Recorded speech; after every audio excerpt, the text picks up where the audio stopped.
Government कुछ नहीं करती है। दलितों पे अत्याचार राजस्थान में सबसे ज़्यादा, महिला अपराध जो यहाँ पे हो रहा है बहुत ज़्यादा हो रहा है। महिलाओं के साथ आए दिन बलात्कार, हमारे यूनिवर्सिटी में यहीं पे जो है बलात्कार हुआ बेटी के साथ, बहुत गलत हुआ और यहाँ की सरकार कुछ नहीं कर रही है। बेरोजगारी से युवा जूझ रहा है, युवा के पास में रोजगार नहीं है। मैंने अभी बैचलर कर दी है, अभी मैं एमए भी कर दूंगा, लेकिन मेरे पास आगे कोई भी रोजगार का साधन, कोई रोजगार नहीं है। मेन प्रॉब्लम ये है कि वॉशरूम नहीं है, अवेलेबल नहीं है। बॉयज़ का क्या है, वो चले गए, कभी किसी ट्री के पीछे चले गए, कभी किसी बिल्डिंग के पीछे चले गए, वो चले गए, उनका कोई दिक्कत नहीं है। लेकिन अगर गर्ल्स अगर कहीं ट्रैवल करती तो वो कहाँ जाएगी? वो मेन तो वहाँ नहीं जा सकती ना, खुले में जाएगी तो कहेंगे ये देखो ये बैठी है, उनकी नज़रें वहीं जाती है सीधा। आप मानो या नहीं मानो, उनकी नज़रें सबसे पहले वहीं जाएगी। इन भाई ने गलत बोला है कि जैसे कि दलितों का शोषण हो रहा है। दलितों का नहीं, सबसे ज्यादा यहाँ पे जनरल वालों का शोषण हो रहा है। पर यहाँ तो आंकड़े हैं, सरकार के ही आंकड़े हैं कि दलितों का। मैम, जातिवाद धर्म के नाम पे दलित वर्ग के साथ में आए दिन अत्याचार हो रहे हैं। पूना पैक्ट के एक्ट में बाबा साहब ने खून का घूंट पिया, आरक्षण भीख नहीं हमारे लिए। यहाँ पे जो आए दिन पेपर लीक हो रहे हैं, आप उनके बारे में बात नहीं करते हो। 8-8 लाख रुपए में पेपर बिक जाते हैं, तो उसमें कहाँ आरक्षण जाता है? आरक्षण नहीं, जिसके पास में पैसा है, उसकी नौकरी है, उसके अलावा किसी के पास में कुछ नहीं है। हमारे यहाँ पे इंद्र मेघवालू में भी मेरी जाति के लड़के को एक घड़े से पानी पीने के लिए मार दिया गया।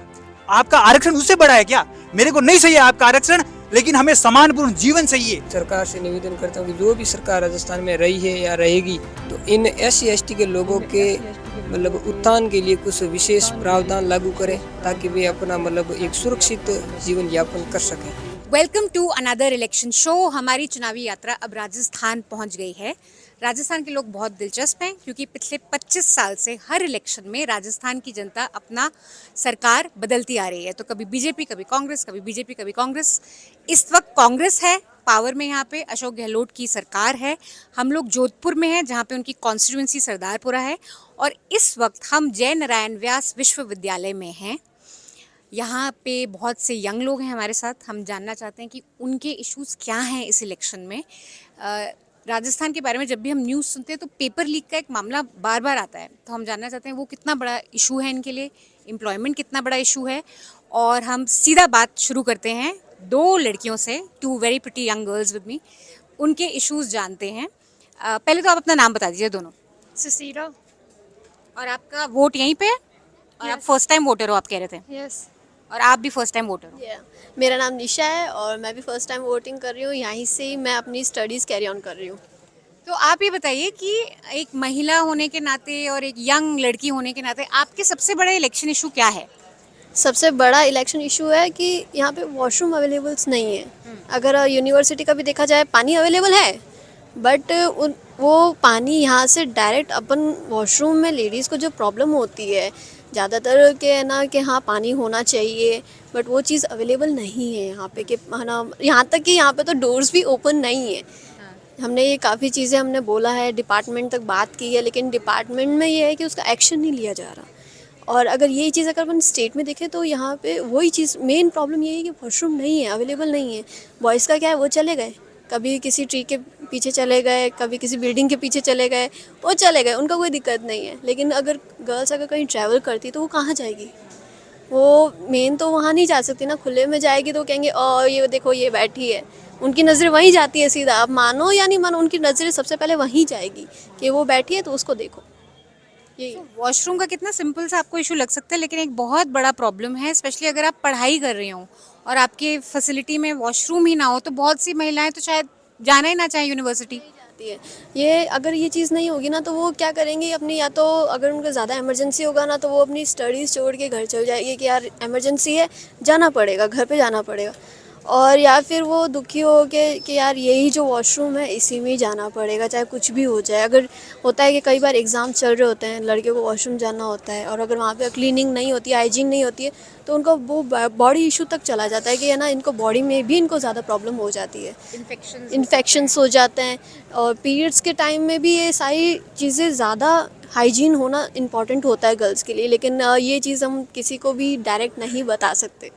एक इम्पॉर्टेंट डेटा पॉइंट है, राजस्थान में ऑलमोस्ट इक्वल हैं विमेन वोटर्स, ऑलमोस्ट 50-50 है, और फिर भी इतनी बड़ी पॉपुलेशन के लिए इतनी बेसिक सी फैसिलिटी अगर आप प्रोवाइड नहीं कर सकते हैं तो कितना बड़ा सारी सरकारों पे ये एक धब्बा है। और खासकर कि जो अभी सरकार इनकम्बेंट है, आपके लिए क्या बड़ा इशू है? वॉशरूम ही है।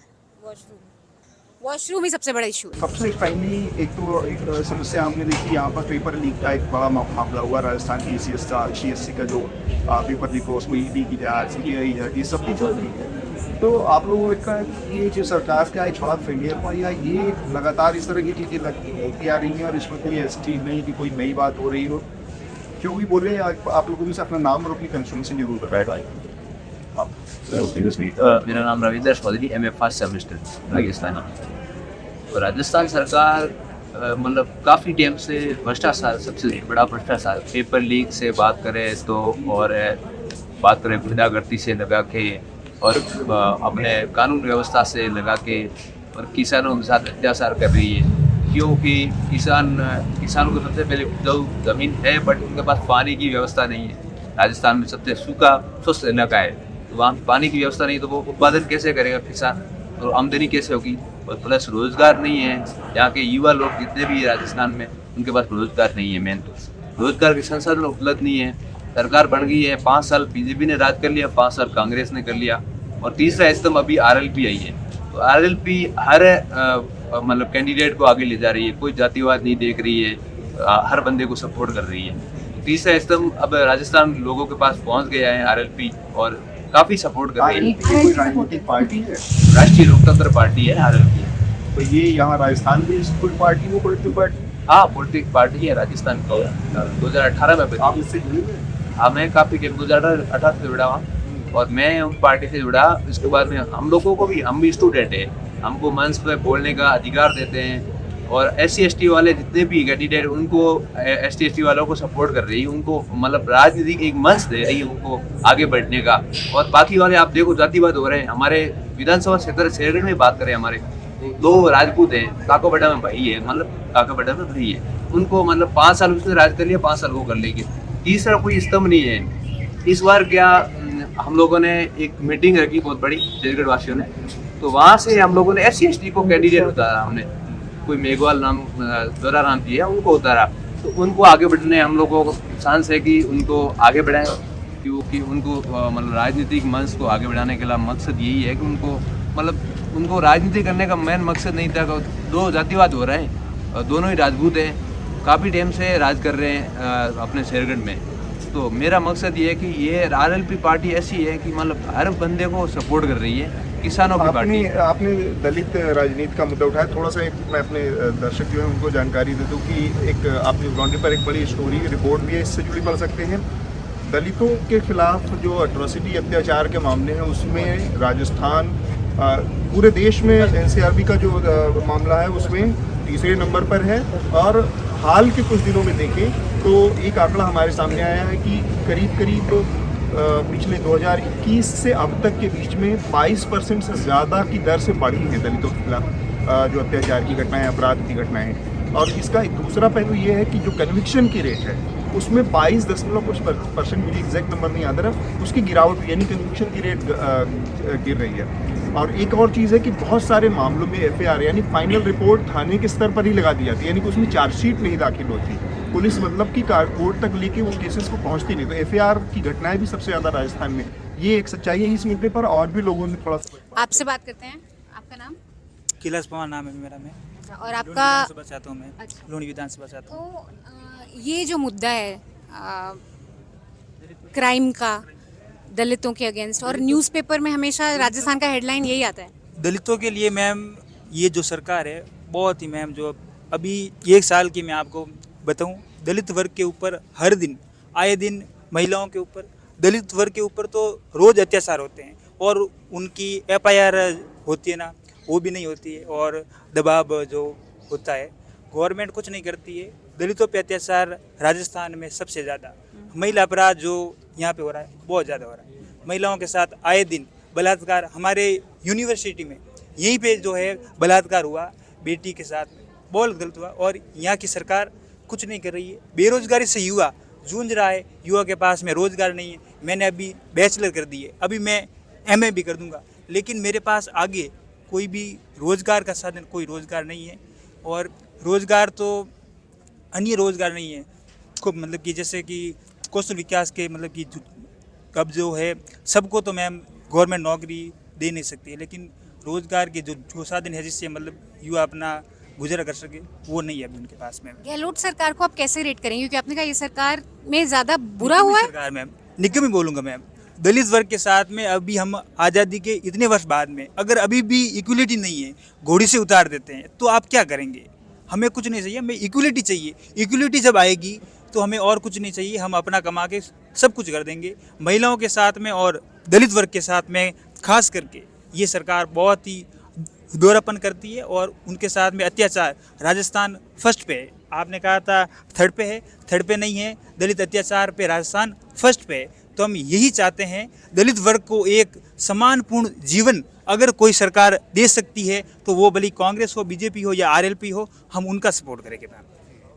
आप बताइए आपका नाम, आप किस कहाँ पे आपका वोट पड़ता है और आपके लिए क्या बड़ा मुद्दा है?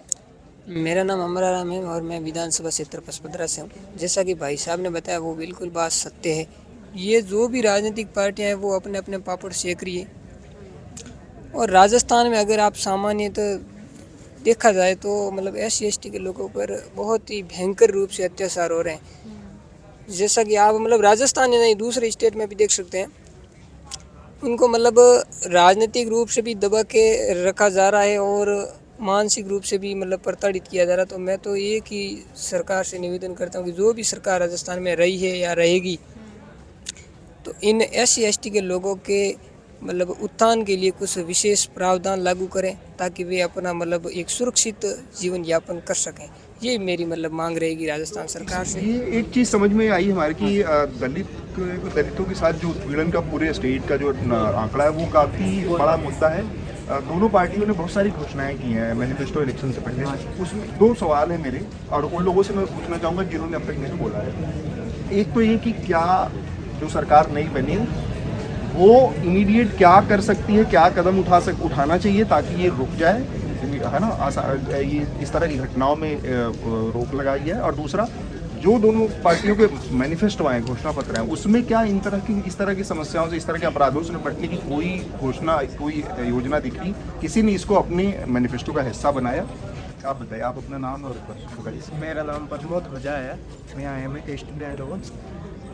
वर्तमान में कई मुद्दे हैं ऐसे, जैसे युवा सबसे ज़्यादा पीड़ित है बेरोजगारी से। यहाँ युवा यही चाहेंगे कि यहाँ सरकारी या प्राइवेट सेक्टर में उनको जॉब मिल जाए कहीं, ताकि रोज़गार मिलने के बाद वो कहीं इधर उधर भटकना नहीं पड़े। जी।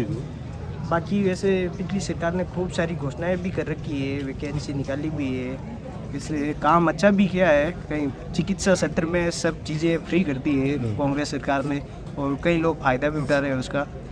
बीमारियों का इलाज फ्री कर दिया है, सब चीज़ें फ्री कर रहे हैं। अधिकतर कांग्रेस का कार्य 5 साल में ठीक ठाक रहा है। ऐसे कई चीज़ें हैं जो कमी भी रही हैं, जैसे दलितों पे शोषण और ये OBC आरक्षण का मुद्दा उठ रहा है कि जातिगत जनगणना करके इनको आरक्षण दिया जाए। जैसे OBC में कई जातियाँ हैं लेकिन वो आरक्षण जातियों के हिसाब से और जनसंख्या के हिसाब से नहीं मिल रहा है उनको, वो दूर होनी चाहिए। और कई मुद्दे ऐसे पेपर लीक का है, पेपर लीक हो रहे हर वैकेंसी में, उन पे रोक लगनी चाहिए, उन पे ठोस कदम उठाना चाहिए सरकार को। पेपर लीक भी एक बड़ा मुद्दा है जो कि यहाँ पर उससे जुड़ी बात आप कुछ कहना चाह रहे थे? कोई सवाल मतलब मेरा यही है कि एक तो मतलब रोजगार दिया जाए और ये पेपर लीक में मतलब सरकार ठोस से ठोस कदम उठाए। अच्छा, आप लोगों में से किसी ने ट्राई किया अभी जो राजस्थान PSC का मामला था उसमें कुछ ने अटेम्प्ट किया, एग्जाम दिया था जिसमें पेपर लीक हुआ और फिर पता चला कि 8-8 लाख रुपए लेकर बेचे गए पेपर? किसी ने अटेम्प्ट किया था उसमें? किसने? आप लोगों ने?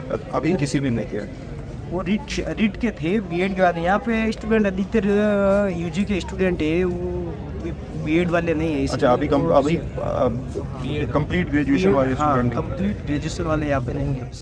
2 सवाल मेरे थे जो मैं कोई भी बता सकता है इसके बारे में। एक तो मैं जानना चाह रही थी कि कोई पर्सनल एक्सपीरियंस कोई शेयर करना चाहता है ये दलितों के मामले में, आपके साथ कुछ घटा या आप लोग क्या डेली लाइफ में फेस करते हैं, या वो एक सवाल।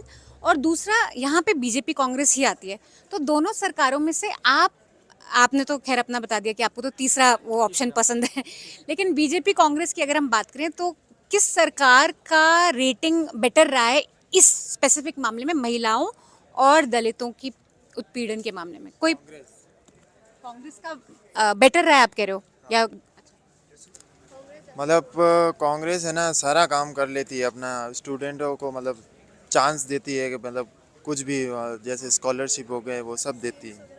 हाँ, बताइए। कांग्रेस का काफ़ी ज़्यादा सपोर्ट रहा है हमारे यहाँ पे, और रियलिटी में बताती हूँ उनका क्या है कि वो अच्छी स्कीम्स निकालते हैं, कैंप्स रखते हैं, स्टूडेंट्स को एक एक अलग पॉइंट ऑफ व्यू देते हैं कि जिससे वो आगे फोकस कर सकें। और मेनली क्या है कि भाजपा का काम बुरा नहीं है, बट इतना है कि उनका एक्शन लेने में यहाँ पे राजस्थान में काफ़ी ज़्यादा टाइम लग जाता है। तो उस अकॉर्डिंग वो, हाँ उनका है, उनका डेवलपमेंट है, वो कर रहे हैं, बट कांग्रेस का जो पॉइंट ऑफ व्यू यहाँ पे है वो काफ़ी ज़्यादा डिफरेंट है। वो अपना point of view straight forward students के सामने काफ़ी एक पॉजिटिव वे या फिर मतलब एक पॉजिटिव व्यू में लेते हैं। वो ये नहीं कहते हैं कि ना मतलब तुम या फिर इस तरफ ज़्यादा सपोर्ट रखो। वो अपना मतलब एक अपना पॉइंट ऑफ व्यू ऊपर नहीं रखते हैं कि मेरी टांग ऊपर है या फिर मेरी टांग ऊपर है, ये चीज़ नहीं करते हैं वो। मैं आप दोनों से एक स्मार्टफोन वाले उस पर पूछूंगी जो स्मार्टफोन दे रहे हैं, बट हाँ पर्सनल एक्सपीरियंस कोई शेयर करना चाहेगा? बताइए। मैम ये जो बोल रहे हैं कि यूथ के लिए किया, इससे जो है सरकार ने यूथ को हमेशा दबाने का काम किया। हमारे यहाँ से इलेक्शन बहुत सालों से होते आ रहे थे, गवर्नमेंट ने अपने हित के लिए कि अपनी हार नहीं हो जाए, बार बार क्या कि उनका संगठन हार रहा था तो उन्होंने इलेक्शन तक को बंद कर दिया। तो ये यूथ की आवाज़ को हमेशा दबाने का काम किया इस सरकार ने। इस सरकार ने कभी भी यूथ को बढ़ाने के लिए कुछ काम नहीं किया, ये बात है। तो मैं यही कहना चाहूँगा सरकार को कि आप यूथ को आगे कैसे बढ़ेंगे। यूथ जो यूनिवर्सिटी से राजनीति सीखते हैं वही तो आगे बढ़ेंगे। तो आपने इलेक्शन उनका जो है बंद कर दिया, तो आपने यूथ को मतलब आप जो सपोर्ट कहाँ कर रहे हो, आप नहीं कर रहे हैं, ये मैं कहना चाहता हूँ। इनसे बोलते हैं, फिर मैम आप लोग भी बात एक्चुअली करें। क्या है, अपने धर्मनिरपेक्ष राष्ट्र है, धर्मनिरपेक्ष में सभी धर्मों का अधिकार है यहाँ पे। तो यहाँ पे सबसे ज़्यादा जातिवाद हो रहा है यहाँ राजस्थान के अंदर। किसी प्रकार अत्याचार हो रहा है, जैसे दलित को किस तरह मटकी से पानी पीते हुए लड़के को स्कूल, जैसे कि जालोर की घटना बात करें, ठीक है, तो उसमें उनको पानी पीने तक उस स्टूडेंट को मार दिया, ख़त्म कर दिया इसकी लाइफ। तो ऐसे अत्याचार, ऐसे लोगों को विस्तारित रूप से न्यू कानून बनाए और उन लोगों को सज़ा दी जाए, तब जाके हमारे यूथ आगे बढ़ेगा। और रही बात इलेक्शन की, तो राजनीति की बात, राजनीति में ऐसे ऐसे लोगों को खड़ा कर दिया जिनको पढ़ना लिखना नहीं आता ढंग से 80 साल के लोग खड़े कर दिए। और यूथ में उन लोगों को मतलब मौका नहीं मिल रहा है, युवा लोगों को आगे बढ़ने का मौका नहीं है। हमारे इलेक्शन कॉलेज की बात करें तो राजस्थान सरकार ने बंद कर दिया इलेक्शन। मेन तो मकसद ये एक इशू है कि इन्होंने भी बात करी। आप कुछ कहना चाह रहे थे, आप या तो इसके बारे में या आपका जो पर्सनल इशू है जो आप चाहते हो सरकार एड्रेस करे? जैसे मेरा नाम प्रभाकर गौड़ है, बीए फर्स्ट ईयर का छात्र हूँ। जैसा कि इन भाई ने बताया है कि केवल दलित लोग ही पीड़ित है राजस्थान में। दलित लोग ही पीड़ित नहीं है, सारी जनता पीड़ित है। सामान्य सभी जातियों को बराबर आरक्षण के तौर पर देखा जाता है। अगर कोई भी कंपटीशन एग्जाम हो तो दलितों को पहले बुलाया जाता है, और जैसे सबको समानता का अधिकार होना चाहिए, वो नहीं है राजस्थान में। और कंपटीशन लेवल का कोई भी एग्जाम हो, सबको समानता का अपने क्वालिफिकेशन के हिसाब से सबको आगे लेना चाहिए। ये नहीं है कि भाई इसके नंबर कम आए उसको पहले ले लिया और जनरल वाला पीछे बैठ रहा है, जनरल वाला या कोई भी, वो नहीं है। सबको समानता का अधिकार देना चाहिए, अपनी एबिलिटी के अनुसार उसको आगे पहुंचाना चाहिए। अब सपोज जनरल के 80 नंबर आए हैं तो पहले दलितों के 60 नंबर 50 नंबर वाले को पहले लेते हैं, वो तो हो गया पिछड़ापन। इन भाई ने गलत बोला है कि जैसे कि दलितों का शोषण हो रहा है। दलितों का नहीं, सबसे ज़्यादा यहाँ पे जनरल वालों का शोषण हो रहा है।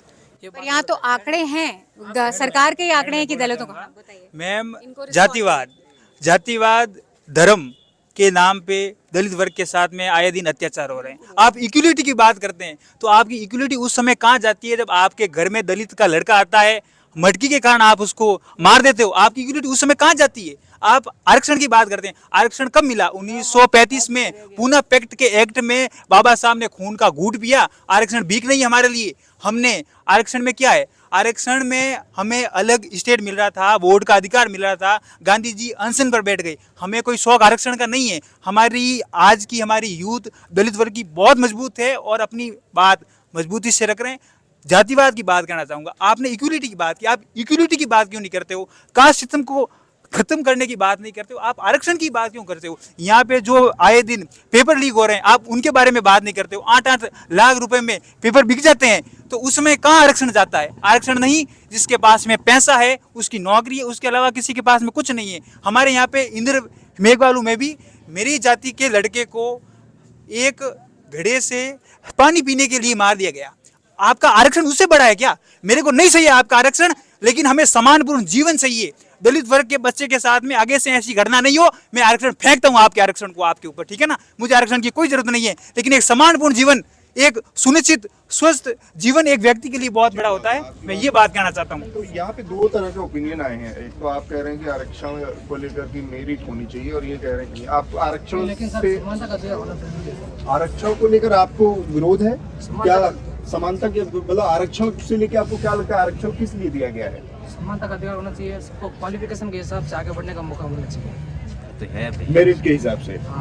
तो मेरिट जब आप कहते हैं तो आपको पता है कि जैसे कुछ लोगों के साथ हमेशा एक एडवांटेज रहता है, चाहे रिसोर्सेज में, जमीन में, पढ़ाई में, लिखाई में, हर चीज़ों में कुछ लोगों को फायदा ऑलरेडी मिला हुआ है इस देश में लंबे समय से। इसलिए आरक्षण आपको लगता है कि नौकरी देने का जरिया है, या आरक्षण आपको लगता है कि सामाजिक रूप से उठाने का जरिया क्या है?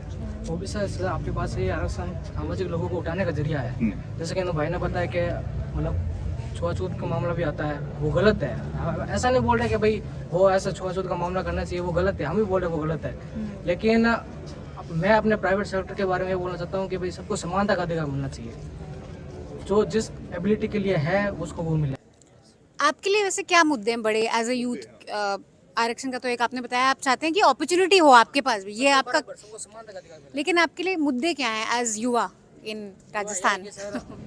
राजस्थान में सबसे पहले क्राइम बहुत बढ़ रहा है। कन्हैयालाल हत्याकांड देख सकते हैं आप, राजस्थान में इतने बड़े बड़े हत्याकांड हो रहे हैं। कन्हैयालाल हत्याकांड उसके बारे में अभी तक कोई फैसला नहीं मिला है। पहली बात तो ये। दूसरे, न्यूज़पेपर की हमेशा फ्रंट पेज पे कभी आता है कि 6 साल बच्ची का रेप हो गया, 5 साल बच्ची का रेप हो गया। ये सबसे बड़ा मुद्दा है। पहली बात तो लॉ एंड ऑर्डर, आप लॉ एंड ऑर्डर सबसे घटिया मुद्दा ये है। कांग्रेस सरकार की असफलता का कारण सबसे बड़ा ये है, क्योंकि लड़कियों का आए दिन रेप हो जाता है, आए दिन, हर दिन, हर न्यूज़पेपर के फ्रंट पेज पे कभी आता है कि 5 साल बच्चे का रेप, कभी 5 साल 6 बच्चे। आई थिंक एक रैप कर सकते हैं 5 साल का, आई थिंक जो 5 साल की जो सरकार रही है उसके कामकाज पर एक आखिरी हम लोग थोड़ा सा ओपिनियन लेना चाह रहे हैं कांग्रेस की स्पेसिफिकली। हाँ, तो स्पेशली कांग्रेस सरकार, आप लोगों ने बताया कि लड़कियों के साथ वॉशरूम का इशू तो है ही, क्राइम का इशू है, लेकिन गहलोत सरकार ये बहुत प्रचार करी है कि हमने लड़कियों को यहाँ स्मार्टफोन दिए, यंग लड़कियों को घरों में स्मार्टफोन दिए। तो उस स्कीम के बारे में आप कुछ बताना चाहें, या आप ये भी बता सकते हैं कि लास्ट 5 साल का काम कैसा रहा कांग्रेस का, और आने वाली सरकार से आपकी क्या उम्मीद है? आने वाली सरकार से हमें बहुत सारी उम्मीदें हम लगा के बैठे हैं कि हमें एक एजुकेशन में काफ़ी सारे सिस्टम हमें अलग मिले, काफ़ी सारे सब्जेक्ट्स हमें अलग मिले, एक साइंस का हमें सब्जेक्ट मिले। और जो रही बात फ़ोन की थी, फ़ोन उन्होंने काफ़ी सारी चीज़ें लागू करवाई थी, काफ़ी सारे लोगों को फ़ोन मिले थे, लेकिन एक उनमें से था जो विधवा औरतों को मिला गया था। वो एजुकेशन में ये होता है कि हाँ, जो टॉप कर रहा है उसे ये चीज़ दो या फिर ये चीज़ दो, बट ये चीज़ नहीं देख रहे हैं जिनके स्कोर्स कम आ रहे हैं, जिनके मार्क्स कम आ रहे हैं, उनको हम कैसे बेटर वे में लेके जा सकते हैं, उनके लिए क्या सब्जेक्ट हम प्रोवाइड करवा सकते हैं। मेन इशू ये था कि अगर हमें सब्जेक्ट अगर हम प्रोवाइड करवाते हैं कोई भी स्टूडेंट को, तो उनका एबिलिटी उनके देखनी पड़ती है कि वो कौन से सब्जेक्ट में बेटर वे में रह सकते हैं। ये पॉइंट ऑफ व्यू रहना चाहिए। काफ़ी लोगों ने क्राइम की बात करी यहाँ पे, तो आप एज अ महिला सुरक्षित फील करती है राजस्थान में? आपको लगता है बहुत बड़ा प्रॉब्लम है क्राइम का? प्रॉब्लम तो है, बट ना सुरक्षित भी तो महसूस करते हैं। और आप गहलोत सरकार को कैसा रेट करेंगी? 10 में से क्या नंबर देंगी? 10 में से 7। ठीक है, थैंक यू। हाँ जी, ये जो मैडम, मैं आपके मीडिया के माध्यम से बात बताना चाहता हूँ कि ये जो स्मार्टफोन दे रहे हैं, ये मतलब ऐसा कोई विशेष मतलब मायना नहीं रखता है, क्योंकि अभी ये मोबाइल की कहाँ ज़रूरत है अभी लोगों को। अगर आप किसी कुटीर उद्योग को बढ़ा, आपके पास मोबाइल है? बिल्कुल तो फिर है, लेकिन ये मतलब ये सर नहीं फ़ायदा लगता है, लेकिन ये मतलब अनफिट लोगों को दे रहे हैं, उनको यूज भी नहीं आता करना, तो उनका क्या फ़ायदा मैडम?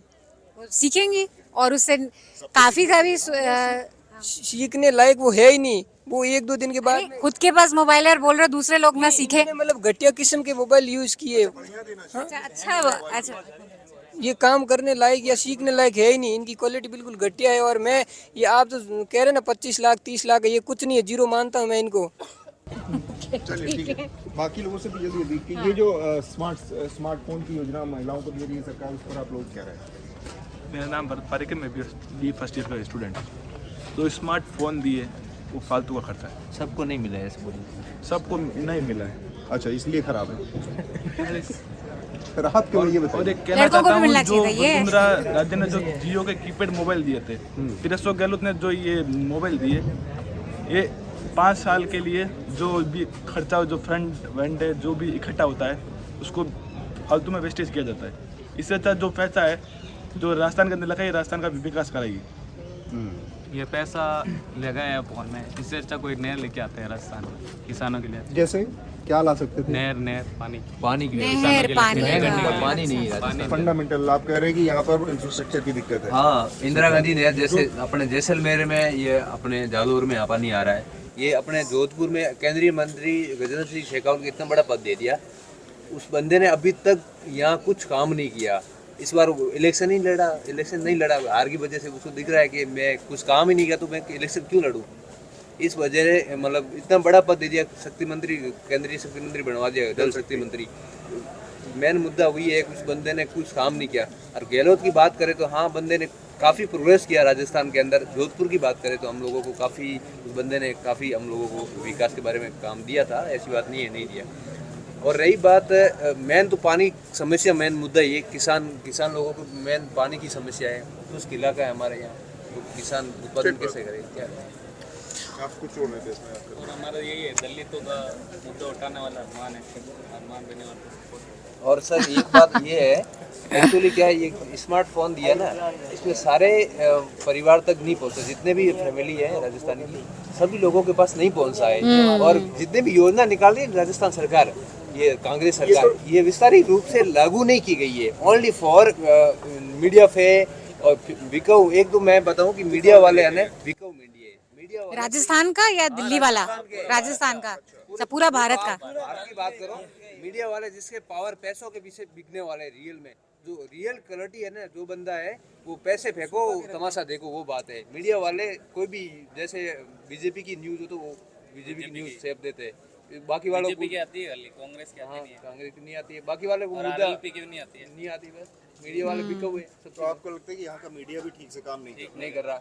और प्रशासन पूरे भारत का ही नहीं कर रहे, वो कह रहे हैं पूरे भारत का ही मीडिया क्यों? आप कह रहे बीजेपी खबर आती है यहाँ पे, तो कांग्रेस की सरकार है, उनकी तो आनी चाहिए। नहीं आती है यहाँ पे। स्टेट गवर्नमेंट तो उनकी है, वो तो इतने ऐड देते हैं गहलोत जी, नहीं देते।